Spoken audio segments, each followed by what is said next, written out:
Well, ladies and gentlemen, welcome to another edition of Season Ticket Holders. I'm your host, Dane Lillingston, and I have no new guests for you today because it is just me again, solo here in one of my childhood homes in Brisbane, recording to you on this Monday evening. Now, I arrived from Sydney into Brisbane on Sunday, as did the New South Wales Blues. Now, the team arrived in the afternoon to Brisbane Airport, and by all images, there was a few fans there to get autographs and things like that. Now, I got to follow them into today. Now, we'll get into that a little bit more. For Queensland, it was different. They had Monday off. They had their fan day at Sunshine Coast Stadium. The big storyline out of that one was Hamiso Tabuai-Fidow seemed to have get a leg lock, a knee knock during the opposed session.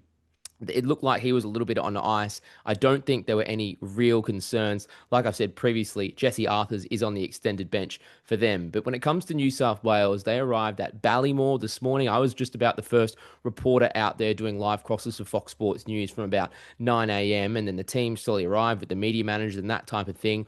All eyes were on Payne Haas. That's the man we came to see, the Broncos prop. We all know the story now. Came in with a quad strain from the Broncos game last weekend. Scans on Monday, hadn't done any training. Saturday was their last hit out in Sydney at the Blue Mountains. Still didn't do anything. Now we finally got to see some real action of Payne Haas. They did an opposed session against Wynnum Manly Seagulls, the Queensland Cup side, on Monday, just like they did last year. Now, at the home of the Queensland Reds, just like we always do, we get about the first 10, 15 minutes. Now, the media manager actually said we get the first 8 minutes of training.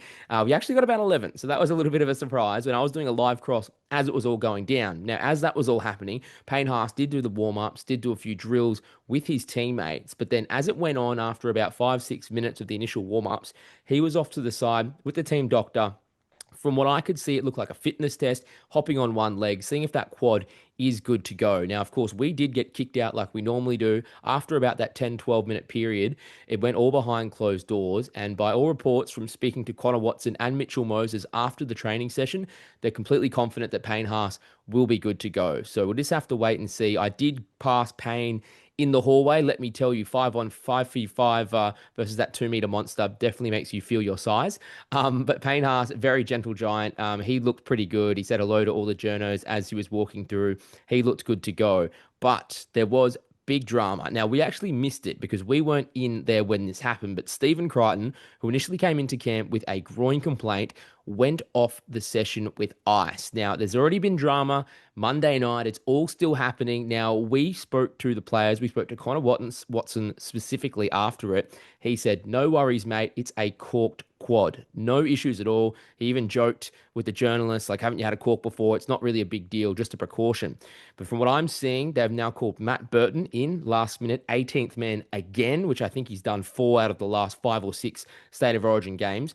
The Bulldogs half can cover centre, as we all know, and has done a job for New South Wales in the past. There is some concern. Obviously, they have to cross all their bases for New South Wales. Campbell Graham is the 18th man, and you would think would be a straight swap with Stephen Crichton if he were to be ruled out. Then you have Matt Burton as well, waiting in the wings, who could take his 18th spot place, who could, of course, cover centre, wings, halves, a real good all-round utility.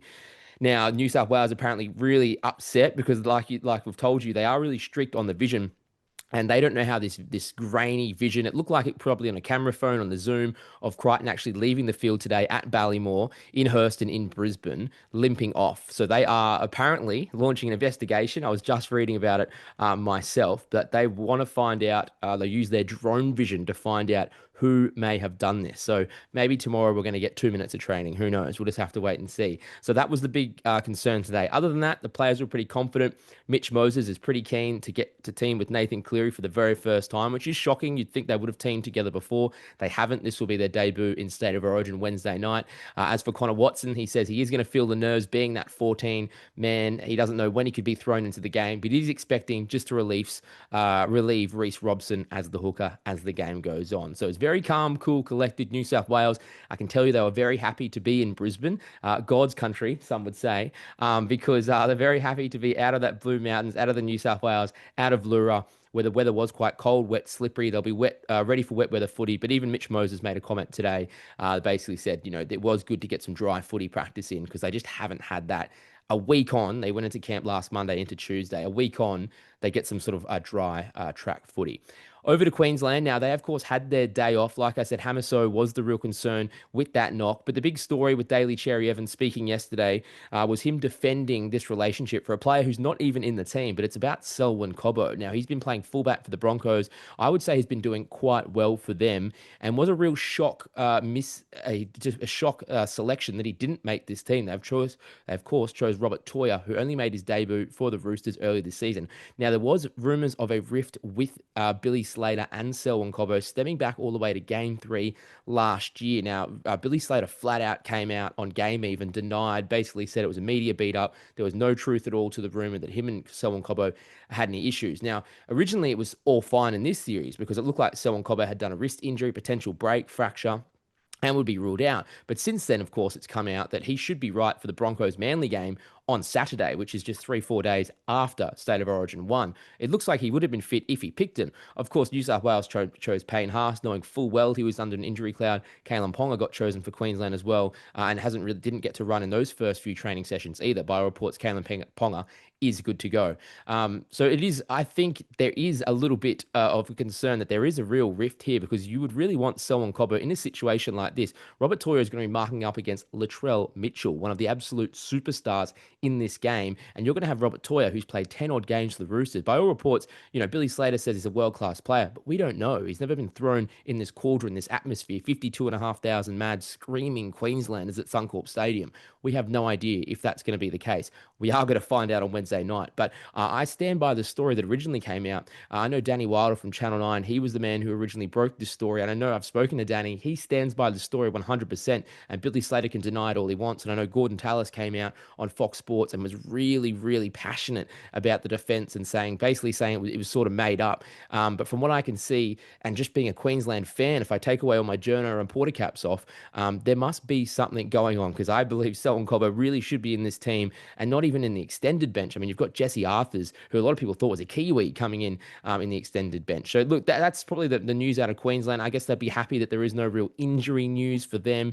It's more just these rifts. DCE came out and said, is that really the storyline that you're going out? And should I really have to defend a relationship with a player? So he was quite strong on that. But look, that's the news from the two camps. I know it's just me solo again, so I'm not going to ramble on too much now. As far as the rest of the week goes for these guys, New South Wales will have their captains and coaches press final captain's call tomorrow at Suncorp Stadium. I'll be out at that one. And then Queensland will just be putting up Billy Slater as far as we understand. DC, of course, has already spoken over the weekend. It looks like it will just be Billy Slater for Queensland. I think we're still waiting on a time. I'm not 100% sure how that's all going to go down. So that'll be Tuesday. And then, of course, Wednesday, everything shut up shop.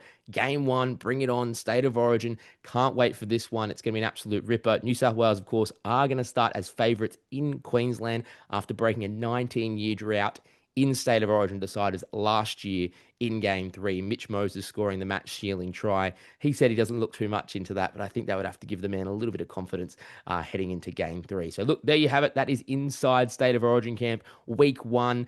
2 more sleeps until Rugby League Santa Claus arrives here in Brisbane to bring us Game 1. I know the New South Wales fans and pundits are very, very confident. I had a comment thrown to me in the New South Wales Sydney Fox Sports office the other day that basically went, Dane, you don't really think you're going to win a game this year, do you? So that's the sort of confidence coming in. But Queensland, we love it. Bring it on. The underdog tag is on. So there you have it. That's Inside Origin Camp. I'll probably be speaking to you now after State of Origin. The countdown is just about over Wednesday night. As always, thank you very much for listening to Season Ticket Holders. I'm your host, Dane Livingston, and State of Origin Wednesday night. Let's go, Queensland. Thanks for listening, guys. Bye-bye.